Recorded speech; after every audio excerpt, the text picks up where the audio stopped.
Welcome to the Dream Plan Start Grow Show, where the goal is to provide you tips and tools to create and execute your business plan for success. Good afternoon, everyone. Welcome back to the Dream Plan Start Grow Show. My name is Allison Turner. I am your host.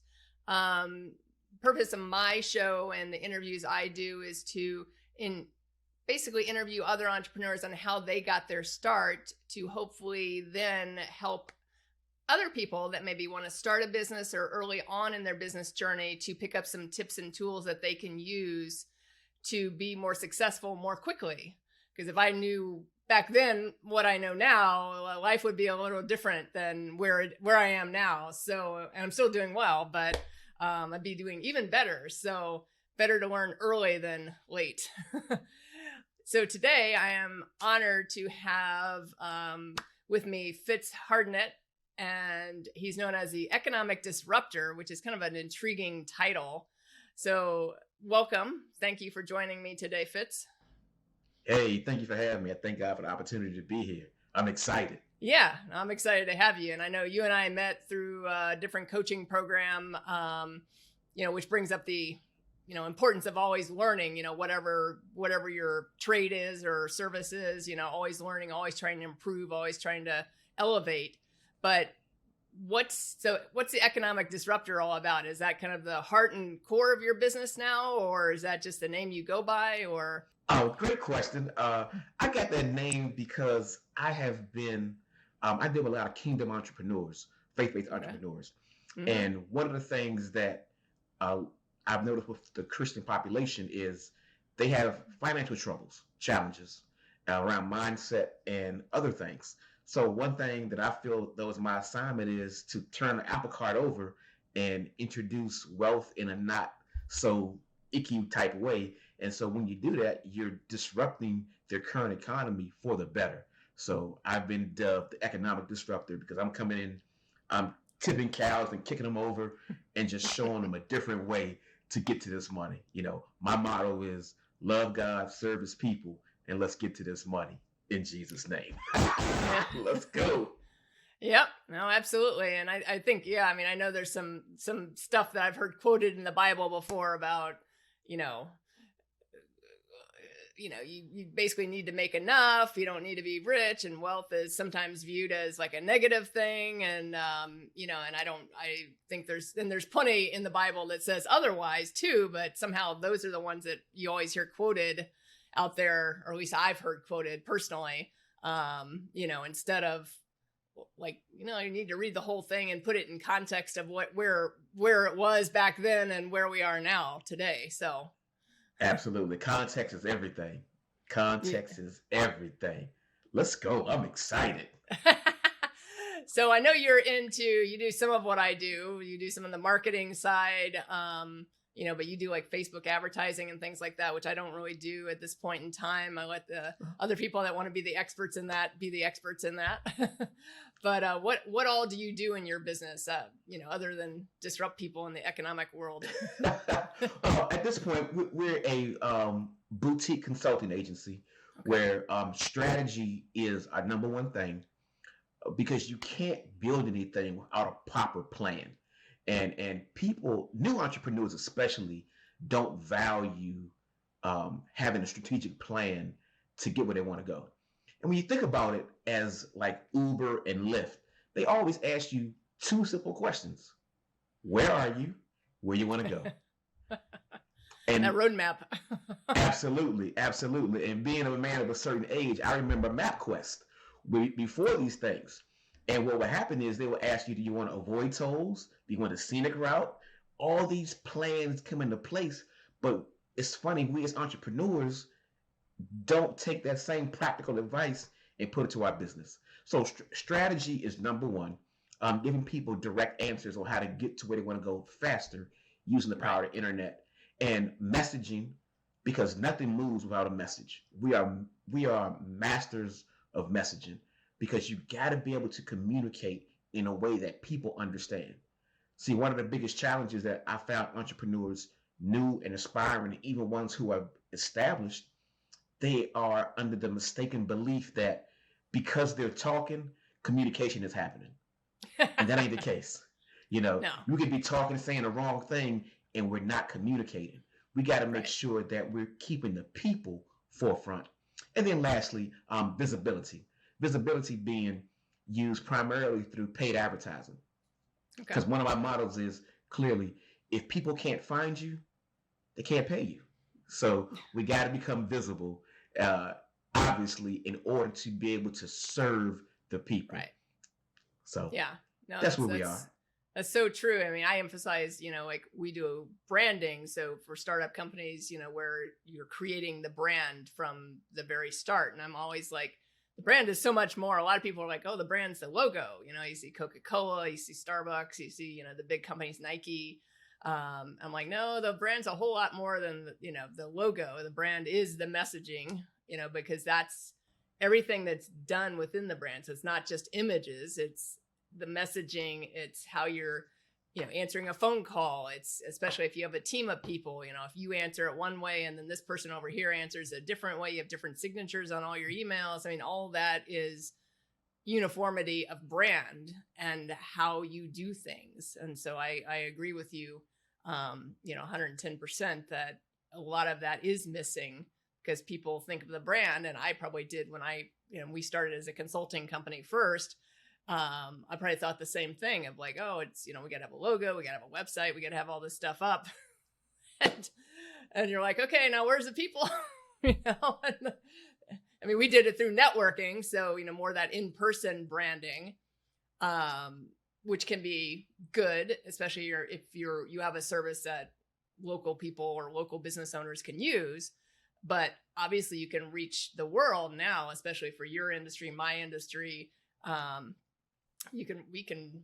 can work from anywhere. I don't need to be in Delray Beach, Florida, and you don't need to be where you are. You could help people anywhere in the world with what you do, which I think is an important message is, if you're not helping people, then, you're slowly dying in your business, so I think that's key. And I still get people that, they come in and they just want to say redesign. So they've been in business for however long and they just want to redesign their website, which is all great.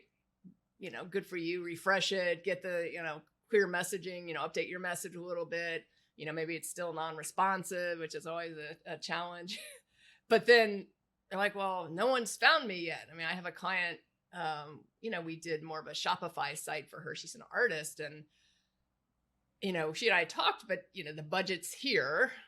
So obviously the budget's not here. It's, it's a smaller budget. And I'm like, well, then you have to if you don't have the budget to hire us to do X, then you have to be the one, you have an audience on social media. You have to be the one helping drive that. You have to be the one posting more. You can do some video. You can do some this and that. She's like, she's a little bit weary about video. She didn't want to be in the videos, all that type of thing. But I'm like, people aren't just going to find the site because, I mean, as well as I know, search engine optimization is far more than what you do on the site. I mean, you can optimize the site, but that's only one small piece of search engine optimization and being found on Google. So what's your best thing that you found, because how do people find you? They find you through networking. They find you, do you do Facebook ads for your own company? Both, all of the above. I put it all in the pot and make it go because you never know what's going to take off. One thing about brand that I like to say in regards to what you said is your brand is what people say about you when you're not present. What are they thinking about you? What are their thoughts around you and your services? So for me, I get right now it's equal. It's 50-50. It's word of mouth and it's paid advertising. Because what happens is once I do a good job, then people tell other people because there's so many snake oil salesmen out here in this industry. And when you find a good person, because you have a heart for the people, look, hey, go check out Allison because she did me right, and that's so important. That's one of the ABCs that I use with paid advertising. And there are think about the building blocks, ABCs. So A, awareness. You got to get attention. If people never pay you attention, they'll never pay you any money. And then B, branding. You got to build your brand. And how do you do that? Well, the scripture says faith comes by hearing. This is why testimonials are so powerful, because it's literally other people talking about their experiences with you. And what happens when they talk?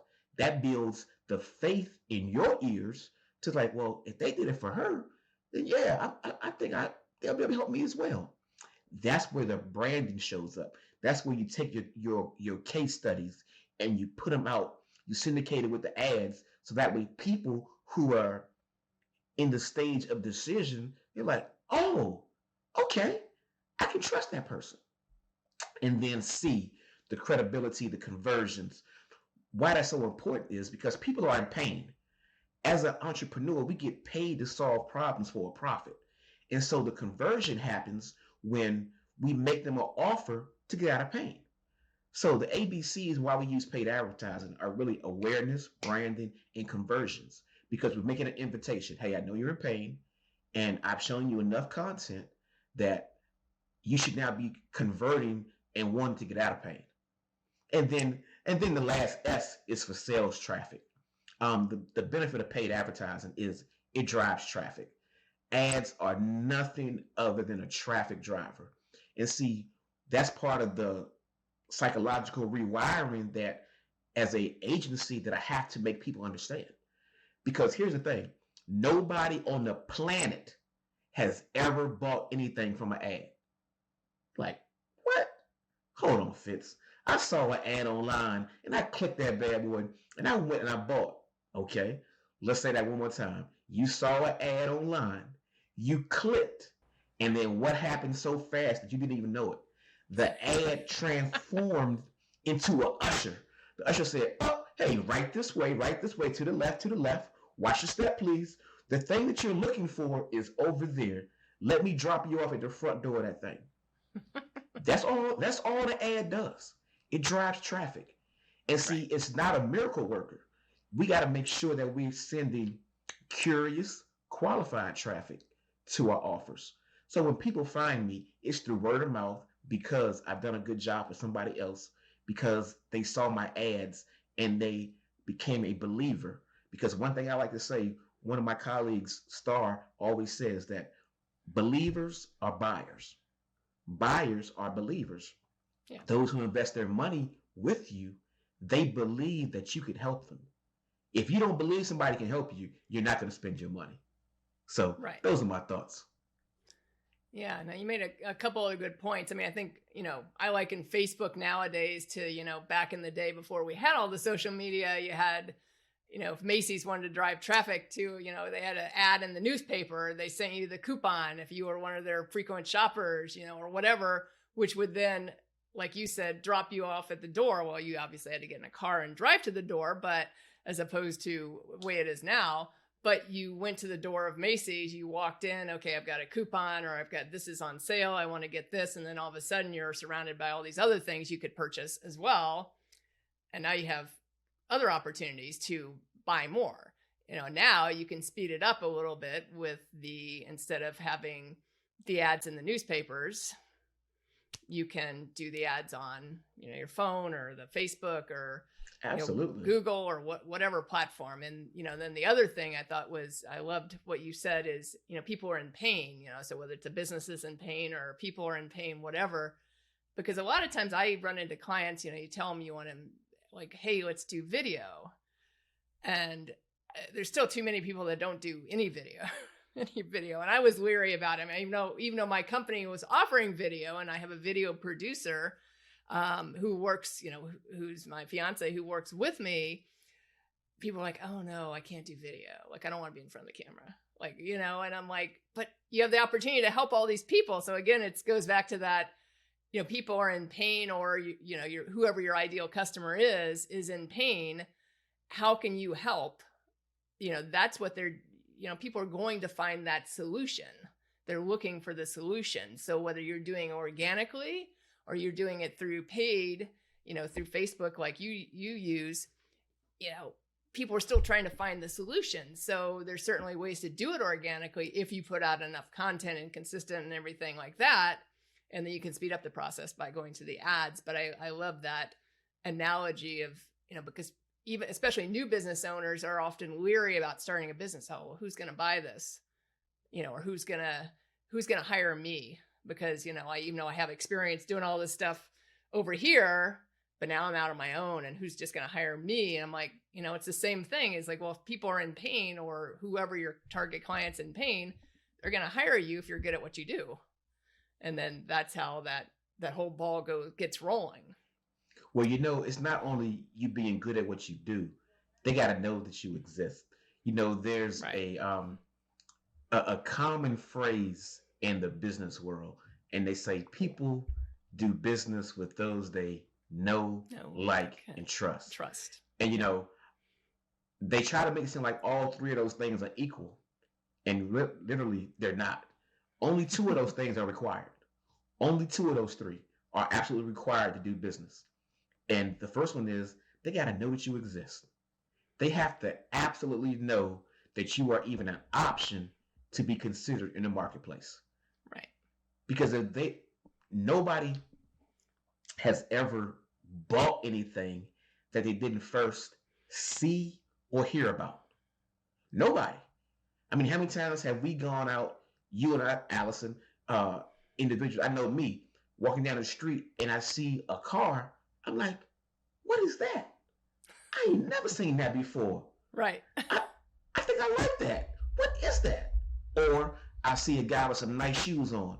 Man, where you get them kicks from? Oh, these? Oh, I got them from da-da-da-da. Bet, I like those. I'm getting me some of those. I didn't even know that was a thing.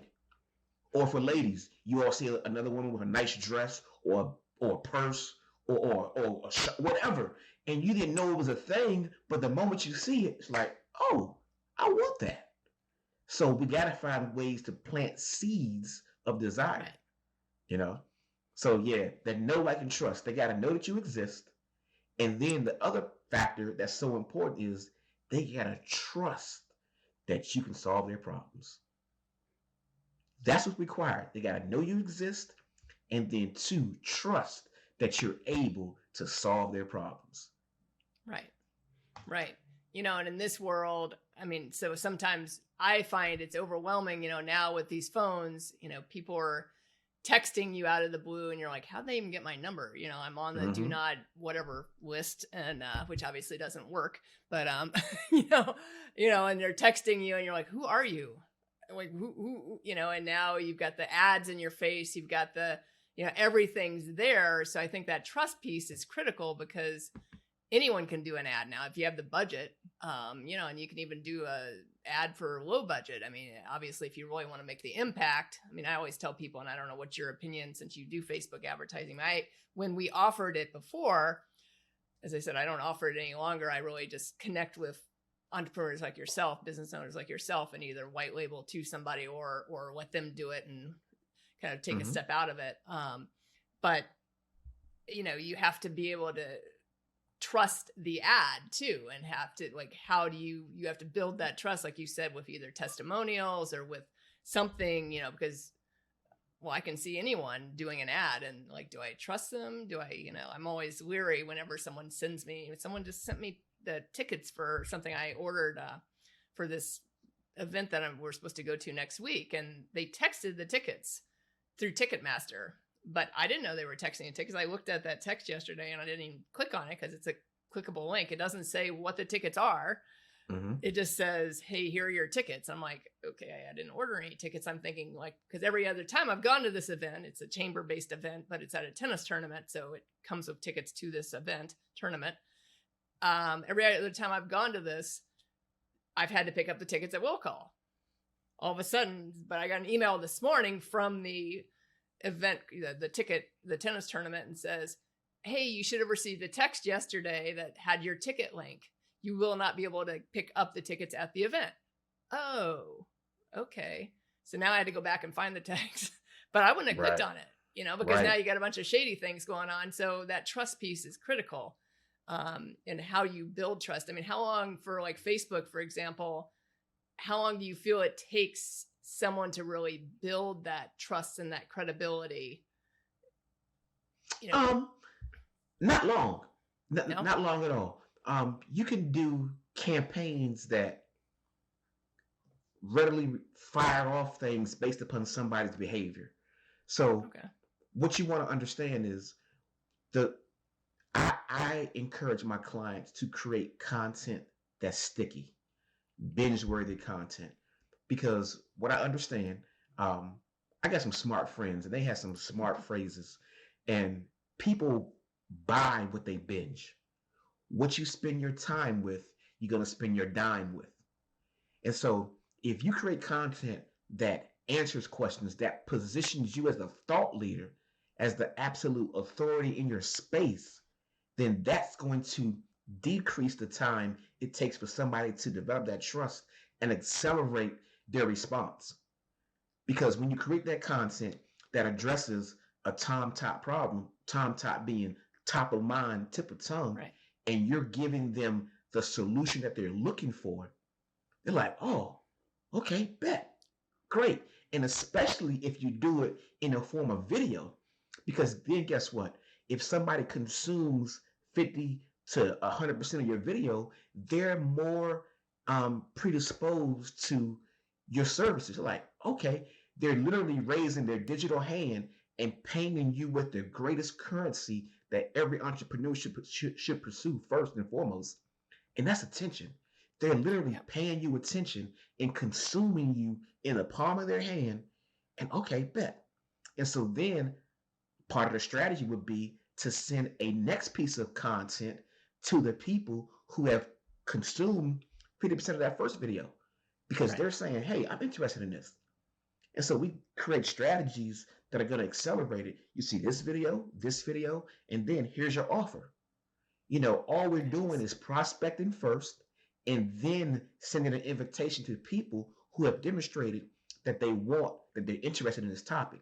That does a couple of things. One, it raises your conversion rate because you got steps of filtering. You're not just sending it to cold people. You're making your offer to people who have demonstrated by their behavior, by consuming their content, they watching your stuff, and like, oh, okay. You're not going to watch something that's not of interest to you. You're not, because your time is precious. People are quick to say, folks' attention spans are short. Well, they're short for garbage content. If your content is garbage, yeah, I got a short attention span. But if you're helping me, like this podcast, I'm going to consume this thing because it's speaking to a need that you and I have both identified is a problem area. And that's one of the things that help new entrepreneurs win. If you have absolute clarity on the problem that you solve and the outcome it provides and the people that you created for, you're winning. I call that POP. That's the first part of my signature series, POP, P-O-P. What's the problem that you solve? What's the outcome it provides? Who are the people that want that outcome because they got that problem? Huh. And when you start right there, that eliminates 80% of the problems. Because most entrepreneurs lack clarity about their own products and services. I had a buddy who was selling alarms, and he thought he was selling alarms, which makes sense. I work for DTA and we sell home alarms and blah, blah, blah, blah. I said, champ, listen to me. You're not selling alarms. Even though your physical product is an alarm, you're not selling alarms. He said, man, what are you talking about? I said, consider for a moment that when a person leaves their house and they have an alarm, what do they have really? He said, I don't know, man. I said, think about it. He said, what, peace of mind? Bingo. Yep. You're selling security and peace of mind. You're selling that person the opportunity to rest easy that if something goes wrong, they got somebody in their corner that's looking out for them. Yeah. And man, that joker shot up to being like number 2 in his region in sales once he made that shift. Because you got to know what you're selling. What are you selling? Right. What problem are you actually solving? Right. Those are my thoughts. No, I think you nailed it because so many, entrepreneurs, they start And whatever, if they're a lawyer, for example, they're a estate planning attorney, well, we're selling wills and trusts. Okay, well, no one thinks they're going to die tomorrow, or most people don't, so they wait. Are you really selling a will and a trust? Yeah, that's probably your service that you're actually selling. That's what you're going to create for somebody, but it's really, you're selling peace of mind for the family who you may leave behind, that they have security, that they have, all those pieces that go with that, where they don't have to go through probate for the next how many every years, or if someone's going to fight the will or the, whatever it is. I mean, people can still do that, I guess, but less likely to drag on for a long period of time. I mean, so you're really selling that, not the actual will. I mean, because anyone can go on and, buy a will for $99 online or whatever, but doesn't mean it's right. Doesn't mean it's a good product. It just means, hey, I bought a will. I got a will now, versus someone else an attorney should really tailor it to your needs and your family's needs, and that hopefully you won't need to actually execute for many years down the road. So I think that's key. And the other thing you said, and you mentioned this at the very beginning of the podcast as well, is you mentioned a lot of new entrepreneurs don't think about strategy. And I think that's so true, because, I think about back when I started this company with a business partner, and we started as a consulting company. So we were in the city of Delray Beach, or town of Delray Beach, which is like at the time, probably 60,000 people, very entrepreneurial. So most businesses in our city limits are 4 employees or less. So we started as a consulting company. So you're building marketing strategies and things like that. So obviously you're building it for bigger companies that can actually afford a consultant, versus, because we weren't actually implementing any of that until we started looking at their website or their brand. And you'd be like, you probably don't want to drive any traffic to that site. You need to look at it and you're like, who's your target market?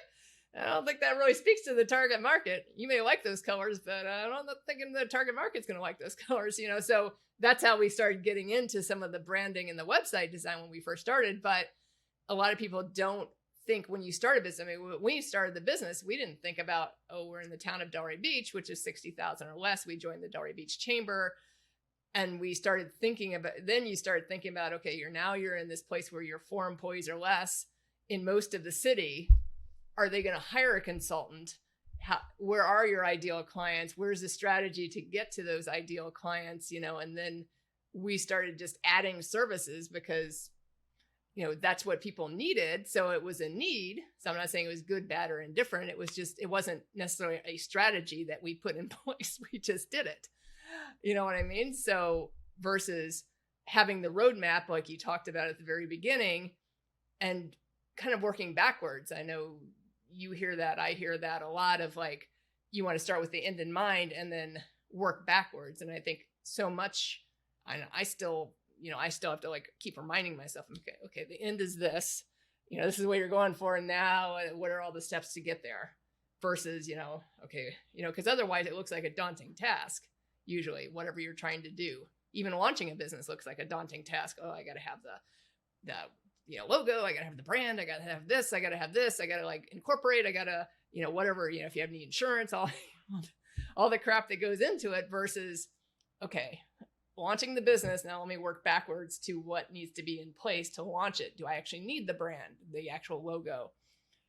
You don't have to have it when you launch a business. I mean, you could launch a business without it. Obviously you have to incorporate, you have to have a bank account, things like that. Those are probably more important, but people don't think that way. People think of like, okay, what do I need to do today? So, I think you made a good point there. And I know you talked a little bit before we got on air about that you had started another business before, more of a brick and mortar business that didn't make it. So what do you feel, and obviously you're more service-based now, which is usually an easier business to start as long as you know what you're doing. What do you feel like you learned from the brick and mortar business that kind of helps you today? Oh, absolutely. Well, that brick and mortar business springboard everything I do now. So that's a great question. And here's what I'll say that I learned. I started a physical retail clothing store in 2004. 4. I just came off a real estate boom. I had bought some properties, had a pocket full of money, and I was like, you know what? Instead of staying in real estate, which I don't know why I didn't do, I pivoted and said, you know what? I'm gonna make a complete 180 and take all this money and open up a retail store. No plan, no nothing, just a pocket full of money and a history of everything I've touched at this point being successful. So back then, advertising was only the radio, TV, and the press. There was no social media as we know it now. Social media was Tom and MySpace. There was no advertising. What I did was I took some of the money, and there was a new radio station that came on at the time, and I bought some time on that radio station because they had my demographic. And well, here's the thing: when the ads ran, the people came. However, I bought that movie line, hook, line, and sinker. If you build it, they'll come. No, they will not. They will not come. If you build it, you got to market it, you got to advertise, you got to promote, you got to show them, you got to tell them, you got to train them, you got to teach them, you got to walk them through, you got to introduce it to them over and over and over again. So what happened was, because I didn't have enough qualified traffic coming to my location, we didn't make it. We did not make it. One of the managers, we were located next to a J.C. Penney's, which is an anchored retail store. And one of the managers came out. He was like, man, you a parasite store. And now, mind you, I'm going through one of the worst financial turmoils that I've ever faced. My business is not making money. We're barely surviving. And this dude takes it upon himself to come in and say, we're a parasite store. And I remember looking up, what did you just now say to me? He said, yeah, you're a parasite store. Man, what are you talking about? He said, you're a parasite store. He said it like 3 times. And okay, what do you mean parasite store? What does that mean? You know, he said, you know, have you ever seen like those sharks? They had those little fish that stay around them and suck off of them. I said, yeah. He said, nobody's leaving their house coming to your store. They're leaving the house coming to our store, and you're getting the overflow. Right. You're living off of our traffic. Yep. You need to advertise more. You need to promote more. And I'm like, fine time, tell me now, Lucille. You know, we on the way out the door now, you know? And so what I learned through that experience is the power of marketing. Now, mind you, the internet was not like it is now. I couldn't just Google how to get traffic. I couldn't go to ChatGPT and put in a prompt and get all these answers now. You know, if entrepreneurs fail now, it's just because they're lazy. You know, I mean, really. Marketing today is so much easier than it was back then. Oh. Now, the only challenge that you have now is there are more distractions with all the opportunity, but then that's where you got to have a strategy that plans for it. See, here's what I understand. Some will, most won't. So what are you going to do about it? Some will, most won't. So what are you going to do about it? Meaning, when you launch something, when you introduce something, when you think people are going to take an action, just know a very minuscule amount will, but most will not. And because that you know most will not, so what are you going to do about it? What are you going to do about that? What are you putting in place contingency-wise? What are you doing to pick up the overflow, the part that falls through the gaps? Because here's the thing. If most people did it, you would have a 50.1% conversion rate or higher. And not many people are converting at 50%. No. So then we have to put things in place and say, hey, okay, if we're converting at 5%, what are we going to do with the other 95% of people or clients that have the potential of doing business with us? We have to have a longer term approach. We got to put a whole strategy in play to reel back in 75% of that 95%. Right. So having that brick and mortar business that did not make it, I've learned to value marketing and visibility. Those are two of my pillars of coaching and content, you have to get the attention of your audience. You must be visible. Have you ever heard that saying where they say, it takes 7 touches for somebody to do business with you? Yep. I laugh when somebody repeats that to me like it's some standard, like it's the gold standard. When if people actually knew what that came from and when it was started, which if you Google it, it started by the Motion Picture Association in like 1941. And they said in 1941, it takes about 7 interactions with a brand before somebody buys. Well, let me ask y'all a question. How much distraction was going on in 1941? Were there any 24-hour stations? Was there any 24-hour cable? Was there more than 4 channels on TV? Was there even TV? We are so inundated with distraction and opportunity that we become blind to this stuff. Banner blindness is real. This is why you got to know your audience and create content that's not camouflage. See, a lot of new entrepreneurs and even the seasoned ones, they're creating camouflage content that's hidden. Nobody's even checking for it. It's not even standing out. It doesn't even stand a fighting chance to be consumed by your ideal prospect. So this is where you got to understand what problem you solve. What is the outcome? Who are the people? Because I guarantee you, when you start speaking that language, the language of the, oh my goodness, what am I going to do? I need visibility. I need new clients. When you start talking about that and then painting the paradise that they're currently trying to achieve because there's so much pain, when you can lay out the path from pain to paradise with your marketing and your content, it's a no-brainer to do business with you. Right. So those are my thoughts. Yeah. And I think, going back to the brick and mortar business, a couple of things I always tell entrepreneurs, especially if you're going to start a physical store or whatever it is, whether you're selling product like you were selling, whether you're opening a restaurant, whether you're opening a cafe, obviously location's important for sure. But that doesn't mean, it sounds like you had the good location, hence being the parasite. So, I love that.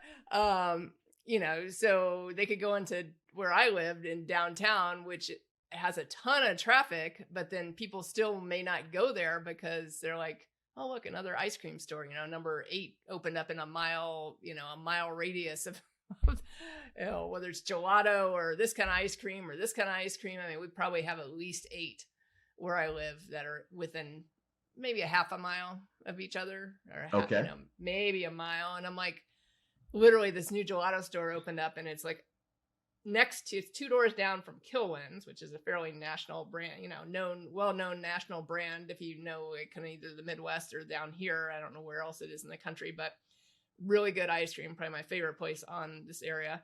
And then they opened across from another gelato store. And I'm like, you not do any market research? So you open next to probably the ice cream place that does the best business in Delray. Oftentimes in season, we have lines out the door. And then you opened across, literally directly across from another gelato place. So now you have 2 of the same type of ice cream. And I'm like, I don't know if you actually did any kind of market research or anything. So, that's the other. I'm not against that strategy because here's the thing. If you're better, but I've heard nothing about the place yet. So that's part of the challenge there. Yeah. But one thing if they selling gelato and I'm selling gelato, well, I'm going to show up. I'm going to go the way they already are because I'm going to do a better job of promoting and they already have the established traffic. That's why you see a McDonald's, you see a Burger King or a Wendy's close by. That's why you have these jewelry districts, because they're attracting the people already. Hey, here's an option. So I'm not against that. But they're in a very high traffic, very expensive area.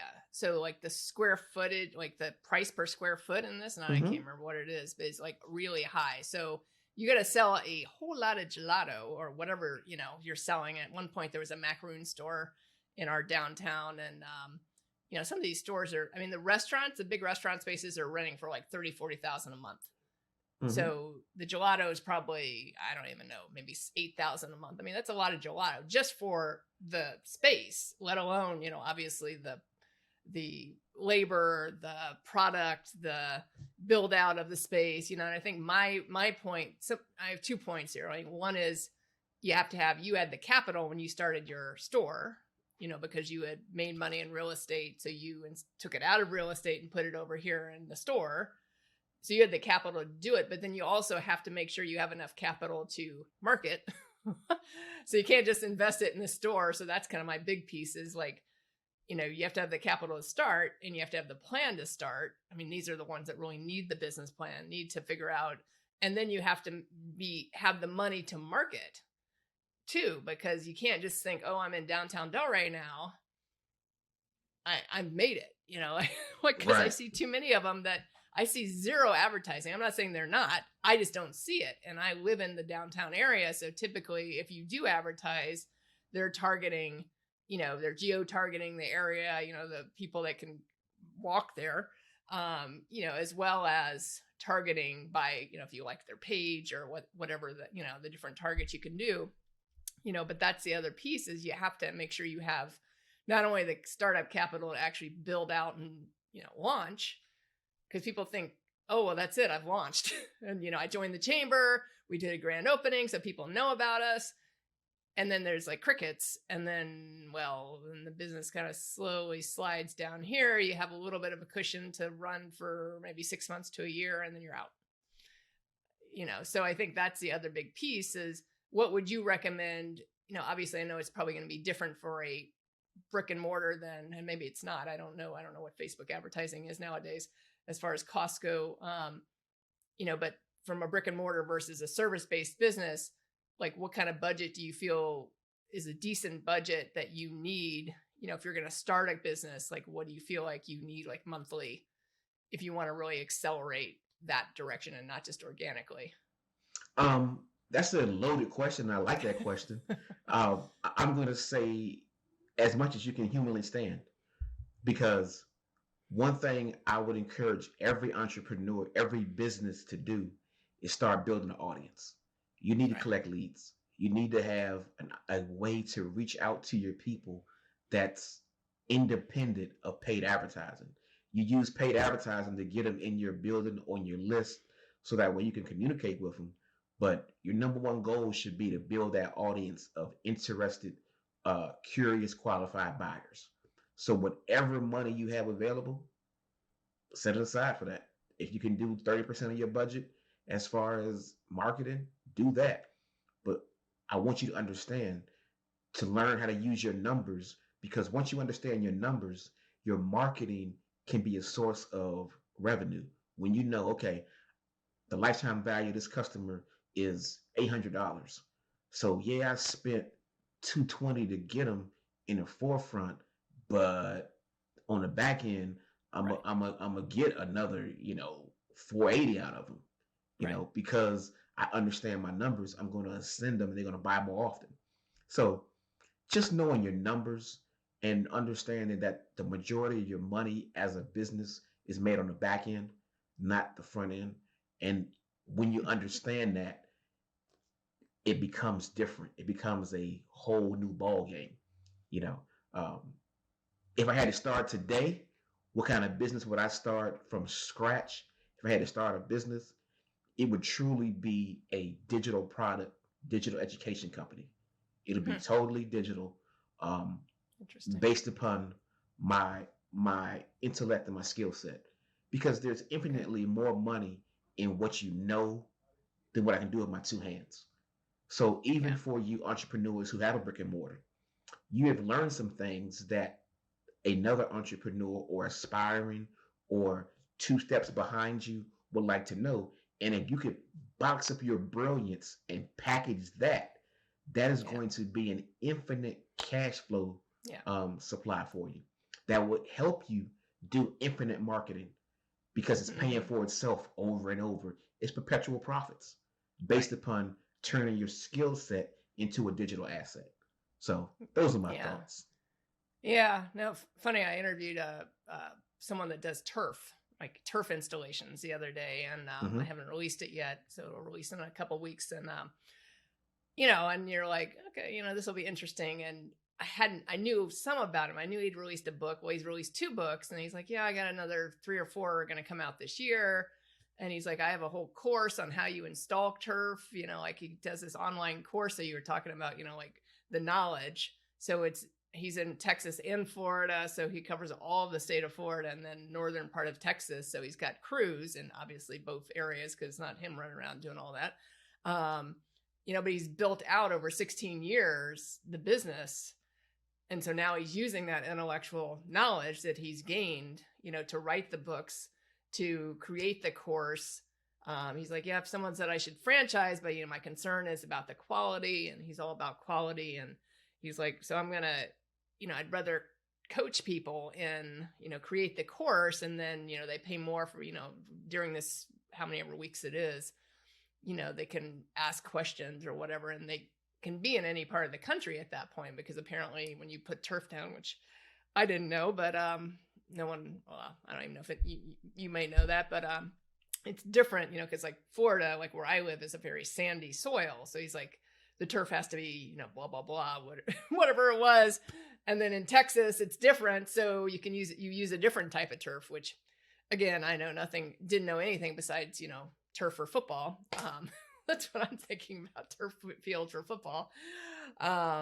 So it was kind of an interesting conversation, because he's done exactly what you just talked about, is how do you use that knowledge to build, more passive income, more, additional revenue streams. I think that's the other thing. And I think we saw that during the last 3 years, where some businesses failed, that, the restaurants shut down, and maybe the shutdown wasn't as long here as it was in other parts of the country, but they still shut down. And a lot of them still went out of business in Florida because they couldn't sustain. They were running kind of, income to income, and they couldn't sustain that longer period, versus, one of the restaurants that's across from me in downtown, started doing, Delray relaxed their laws a little bit and allowed people to take out alcoholic drinks, because the restaurants weren't open. They couldn't open. And so this restaurant started doing these like shakes that were alcohol based. And so, every Sunday you could get it between, this time and this time. So they were coming up with different ideas that could help their revenue. So if you thought outside the box and figured out what could you do, to create additional revenue streams, and then you could figure out what you can continue to implement. And some things obviously have to go away, like that particular case, because Delray now is locked back down and you can't just take alcoholic drinks out, but it's kind of an interesting thing where you have to kind of think outside the box of like, what do I know and what can I bring to the table besides my core service or product? So I think that's a key point. So for you, obviously we've talked a lot about what your current business is, but for you, like, what are you doing to basically implement something like that? Are you writing books? Are you creating courses? Like, what are you doing to do that same strategy? Yeah, I'm doing. I take my own medicine. I practice what I preach. I have courses on lead generation. I have courses on improving your messaging. I have courses on how to use paid advertising, specifically Facebook and Instagram ads, because, like I said, see, here's the beauty of a digital product. As an entrepreneur, we can literally assign a digital product to a project, and as a solopreneur, you can say, okay, I'm gonna create this course on messaging, and all the money from this is going towards my investment fund. And literally, that money that's made from that product goes to your investment fund. Okay, I'll make a product about ads, and that money is going to, I want to upgrade my equipment in the business. And it's literally compartmentalized, where you literally are building from your intellect instead of your physical capabilities, because your body's going to fail eventually, Right. and your mind is going to last way longer than your body. So if you find a way to box your brilliance and create solutions to the problems that people have, you're going to forever create paydays for yourself. And I like the fact that you do it once or two times. You build it once and you get paid. Because all you got to do now is promote it. You have a conversation with somebody and they say, yeah, I'm struggling with my messaging. If I get my messaging right, hey, no worries. Have a course on magnetic messaging. And it's just $14.97. Yep. You know, you're literally giving them access, 24-hour access, 7 day a week, 365-day access to your brain without you having to be there. Yep. That's powerful. Those are my thoughts.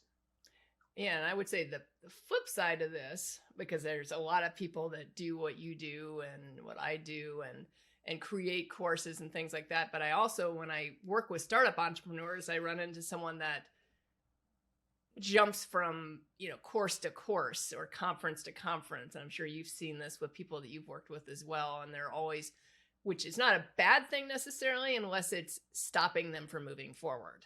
And so I'm talking about the ones that stop moving forward because they're always learning, but then they're not implementing anything they learn. I'm like, oh, I got to do this one more course, and then then I'm going to launch, or then I'm going to do this. And, the serial conference person and again, I'm not saying don't learn, because I was just in a conference a couple weeks ago that was down in Hallandale, Florida for 3 days. You and I are both, in kind of a similar coaching program. So obviously, but you have to implement. And I mean, so speak to that, how easy is it for you personally as a business owner to, when you learn something, then turn around and implement it and not have to be like, see the next shiny thing over here and say, oh, but let me take this course too. And then I'll implement it down the road, and then nothing gets done. That is for me, it has been, I can speak to that clearly, because that was an issue that I had, and it was truly a mindset issue. Learning can be a procrastination strategy that just looks good because you're actually doing something that could be productive, but it's no different than eating a bunch of donuts and never exercising, just getting knowledge fat. And see, there are people who are waiting on you to implement. There are people waiting on you to implement. And so we got to be quick to, like, I made it a point in 2023, I'm not buying anything new that I don't have time to implement. I'm not, no matter what. Yep. I may put a team member through it, but me personally, if investment without time for implementation is insane. Investment without time for implementation is insane, because all you're doing is wasting money. Right. Now, the other person, they'll get a temporary joy out of it because it's an income shot. But the fact that you don't go through and do the work, they don't get a testimonial, and then they can't raise their price because they don't have case studies of people successfully going through their course. Right. So they're like, yeah, I got paid. And you're like, yeah, I invested in myself. But did you really? You just bought something. You really didn't invest, And so for me, I've had to make it a point to, okay, put on these blinders. I've started what I call a stamp ministry, STAMP, like a U.S. postage stamp. Right. And a stamp ministry is simply this. What does a stamp do? Well, a stamp sticks to one thing until it gets there. What are your goals? What are your goals? Where are you going? Why are you doing this? What is your purpose? And see, a lot of entrepreneurs lack purpose. And that's why they'll get caught up in the proverbial learning matrix where they're just forever learning. They're procrastinating because they don't have a goal. They don't have a purpose as to why they're doing this thing. So once that purpose is established, that's going to help with your mindset, because now okay, hey, this is why I'm doing it. And this helps you put your ego aside and carry out your purpose-filled mission. Because when you're ego-driven, you be like, oh, my hair's not right. Oh, I got to put in my teeth. Oh, I need to put on my wig, my makeup, this, that, and third. I need to lose some pounds. I got triple chins. You're making it all about you. Right. The video is about the people that you're going to help, the people who are in pain. I mean, here's the thing. Consider this. If a person is not starving, if they're dying of thirst, and you have a rusty bucket with some water in it, are they going to drink that water? If they're dying of thirst, yeah, probably. They don't care what the container is. They just want the help that's on the other side. Like if this was a rusty bucket of water, they'd be like, if you're not down of thirst, you're like, oh no, I'm not into M&Ms. I'm not into that. That's not. Right. We don't resonate. I don't align with that person. Well, guess what? Those aren't your people. Right. You're not called to the people who don't need your help. You're called to the people like, I don't even care. You can be 17 feet tall or 3 inches short. It doesn't matter. You got the solution to my problems. Where do I get the help at? Yeah. So, I liken that into like how my mom, when I was younger, and she would prepare a meal, and it was 2 questions. You can always tell what somebody is, if they're hungry or they have an appetite. Because if you're hungry, the question is there anything to eat? You don't care. Is there anything to eat? When you got an appetite, when you're comfortable, oh, what's on the menu? What's to eat? Oh no, I don't want that today, because you're not hungry. Right. We got to find the people who are hungry, who are saying, is there anything to eat? It's a whole difference. Those are my thoughts. Yeah, no, that's great. And I mean, it kind of leads us back to the beginning where we were talking about the roadmap, because obviously part of that roadmap is knowing your purpose, figuring out where, what's that first goal and working backwards to create that, because you got to know where you're going in order to get there. Otherwise, there might be different routes to get there too. And, but you got to figure out what the best route is for you. So that ties perfectly back to the beginning. So I always ask one question of everyone I interview as we start to wind down. And that question is, if you were going to give one tip to someone that wants to start a business, any kind of business, what would that one tip be? Maybe it's something you knew starting off, or maybe it's something you learned through your entrepreneurial journey that's really helped accelerate where you are today. The tip that I would say, if they would just casually try to start a business, I would say identify your skills, I call it the C method, SEE. What do you have the skills? What do you have the experience? And what excites you? Because we've all been trained to do something. Somebody has hired us somewhere at some point to do a job. That means that job solved a problem for more people than just that person. And so we got to go into our inventory, our arsenal, and figure out, hey, what do I have the skills to do? Not only the skills, what do I have the experience in? And then what excites me? There's a thing called a Venn diagram where there's 3 circles and they intersect in the middle. Yeah. That spot where your skills, experience, and excitement intersect, that's where you need to build a business on, because that's going to solve a problem for a good number of people. And then once you have that, then you got to be clear on your family legacy. And I call it your family legacy because the acronym is POP and MOM. POP, what problem does it solve? What outcome does it provide? Who are the people that it serves? Now you go to MOM. What is the message to those people who want that outcome because they have that problem? And then what is your offer? What is your offer to them? What is your offer that's contained in a message that goes to their people who want that outcome because they had that problem? And then the last M is, what is your method of monetization? How are you going to make money in your offer that's wrapped in your message that's going to the people who want that outcome because they have that problem? So it all starts with internally. What do you have the skills, experience, and what excites you? And then what problem does it solve? What is the outcome it provides? And who are the people that it serves? Those are my thoughts. Nice. Thank you. I like those acronyms. have to start using more acronyms now. I'm watching. I'm watching and learning.